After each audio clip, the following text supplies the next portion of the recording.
Salam alaikum, Azoul Falaoun, nous sommes toujours à Conakry, en Guinée. Le thème de ce voyage, c'est la question du racisme anti-noir sur le continent africain et notamment dans les pays d'Afrique du Nord. Et nous avons l'honneur d'avoir un autre jeune Guinéen qui connaît très bien cette question-là et qui va nous transmettre son message. Salam alaikum, Azoul, mon cher frère. Ouais, bonsoir. Est-ce que vous pouvez vous présenter, s'il vous plaît? Moi, je suis Kamani Diabaté. Enchanté. Je suis diplômé en histoire des relations internationales. Allah Ibarak. Par rapport à cette question du racisme en Algérie, à ma connaissance des causes, depuis le temps des îles, l'Algérie a été théâtre de différents affrontements ethniques. Même le peuple algérien, déjà eux-mêmes, ils le savent. Il y a une question d'ethnie qui circule autour. Déjà, il y a des Algériens noirs, il y a des Algériens blancs. Cette question-là est partie de l'Algérie jusqu'à du Sahel, jusqu'à ce qu'on retrouve au niveau du Sahara occidental. Vous imaginez que un Touareg du Mali n'a pas d'origine guerre que de l'Algérie. Je m'excuse d'avancer ces propos qui sont quand même réalistes. Mais le racisme est conçu aujourd'hui en Afrique, précisément en Afrique de l'Ouest, vis-à-vis de l'Algérie, comme un phénomène qui prend une dimension exceptionnelle. Vous imaginez qu'un noir qui quitte son pays pour juste traverser le Sahara, le désert et juste trouver Eldorado de son choix, il est obligé de passer par l'Algérie. Il y a le Maroc, il y a le Maroc, Tunisie, la Libye. Évidemment, mais il faut passer par l'Algérie pour y rejoindre ces deux points. Que ce soit le Maroc, que ce soit la Libye, que ce soit la Tunisie. Sur ce point-là, l'Algérie est située comme un point culminant dans le passage des migrants. Moi, je n'ai pas été migrant, mais je connais bien cette question de racisme qui tourne autour de l'Algérie. Et que l'Algérie? Pardon? C'est que l'Algérie ou c'est l'ensemble des pays d'Afrique du Nord? On ne peut pas dire l'ensemble des pays de l'Afrique du Nord, mais on peut dire de l'Algérie parce qu'on a la maîtrise parfaite de cette question d'Algérie. C'est là où réside le thème du jour. Vous imaginez que les Algériens ont été longtemps traités, très longtemps, étaient amis, s'il faut le dire, et ennemis au peuple noir d'Afrique de l'Ouest. Expliquez-nous. Vous imaginez qu'un migrant, prenons l'exemple particulier d'un Guinéen, qui quitte Conakry pour aller Bamako en passant par le désert, et qui se retrouve précisément en Algérie, dans un territoire algérien,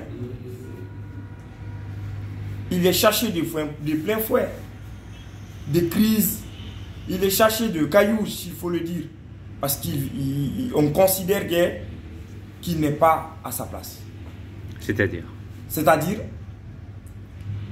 le noir est considéré en Algérie comme une personne à part. Pourtant, j'aimerais le rappeler cette histoire, que le noir est le premier descendant, s'il faut le dire, de toute l'Afrique du Nord. À l'image de l'humanité tout entière. De l'humanité tout entière, on peut le dire. À l'image même des pharaons, des anciens pharaons d'Égypte, c'était des noirs. Absolument. Le racisme, c'est un phénomène qui prend des envergures très différentes, mais le cas de l'Algérie est particulier. Le noir, comme je le rappelais et je le rappelle encore, est considéré comme une personne à part en Algérie. Mais à part, ça veut dire quoi? Ça veut dire... Je me mets dans la peau de Charles Darwin. Je ne sais pas si vous connaissez Charles Darwin. Un peu, oui. Le nationaliste qui a dit que l'origine de l'humanité vient de Saint-Pagé. Pour un Algérien, un noir, très noir comme moi, c'est un animal. Pour un Algérien. C'est pas un être humain. C'est pas un être humain pour un Algérien. Déjà, même c'est-à-dire dans la religion musulmane, la majeure partie de la population algérienne elle est musulmane. Oui. On dit, comme en Guinée d'ailleurs. Comme en Guinée d'ailleurs, mais on dit toute personne qui aime la religion musulmane, qui aime l'islam, doit aimer son prochain. Absolument. Doit prendre son prochain comme un frère, un compagnon. Tous les musulmans Tous sont les frères. musulmans sont frères. C'est ça. Absolument. Pourquoi l'Algérien prend le noir comme un mouton, comme un animal, comme un chimpanzé? Comment vous l'avez ressenti, cet Pour état moi, de fait? Pour moi, d'une manière ou d'une autre, c'est une faiblesse de la part de nos élites Africaine? africaines, bien sûr, précisément de nos dirigeants africains. C'est-à-dire? Ça fait 65 ans mon pays court autour d'un développement qu'on appelle développement qu'on n'a jamais senti. Sinon, l'Algérie a quoi que la Guinée n'en a pas.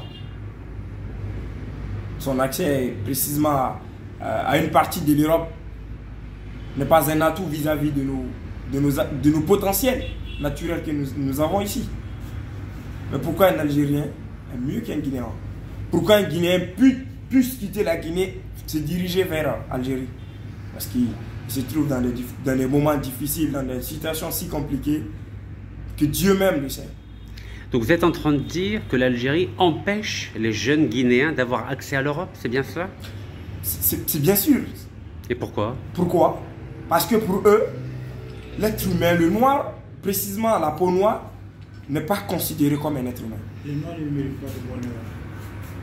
Pour eux, comme il le rappelle encore, le noir n'a jamais accès au bonheur.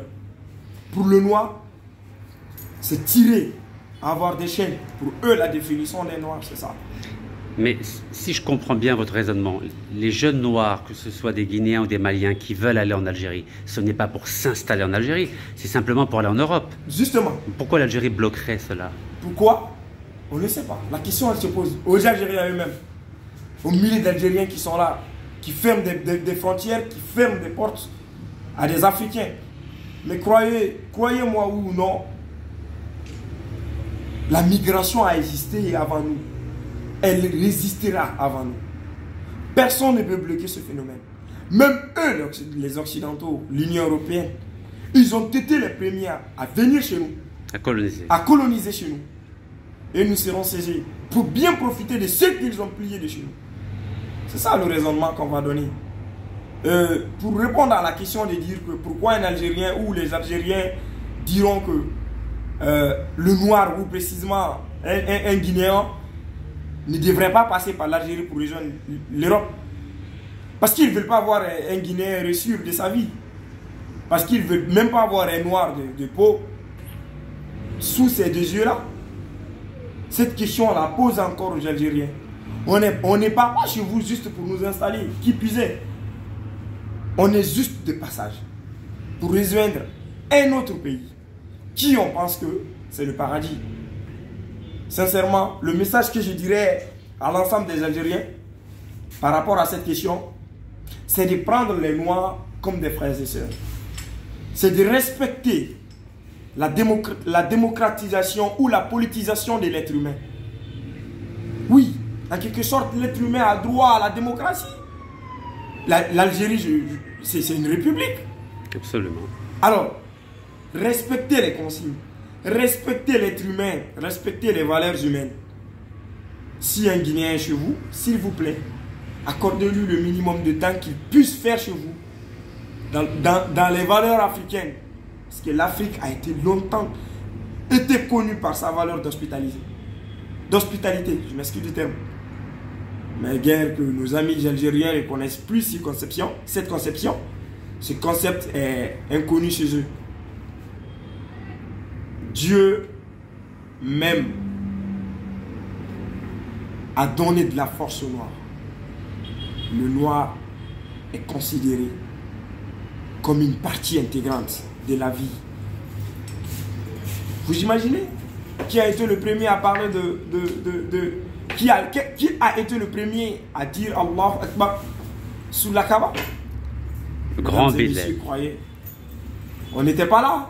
Vous, Algériens et moi, on n'était pas là. Mais c'est une manière de vous dire que Dieu est au contrôle. Tout le monde connaît le nom de le Cheikh El-Bilal. Tout à fait. L'Abyssin. Inch'Allah. En tout cas, merci beaucoup pour votre témoignage, mon cher frère. Et encore une fois, je regrette très sincèrement la façon dont mon pays, dont mon peuple traite certains Noirs qui sont de passage en Algérie pour accéder à l'Eldorado européen. Vous imaginez, nous, on vous a bien accueillis chez nous? Très bien accueilli. Jamais venir juste. Très bien accueilli. Personne ne vous a touché. Voilà, regardez. Non, non, alhamdoulilah, regardez. Je suis très bien accueilli par mes frères. Alhamdulillah. Et j'espère que l'avenir sera meilleur. Inch'Allah. Vive le peuple algérien et vive la paix. Et vive Faut la qu'on paix. arrête. Et vive la paix, Inch'Allah. Voilà. Inch'Allah. Merci, barakallahu fikum.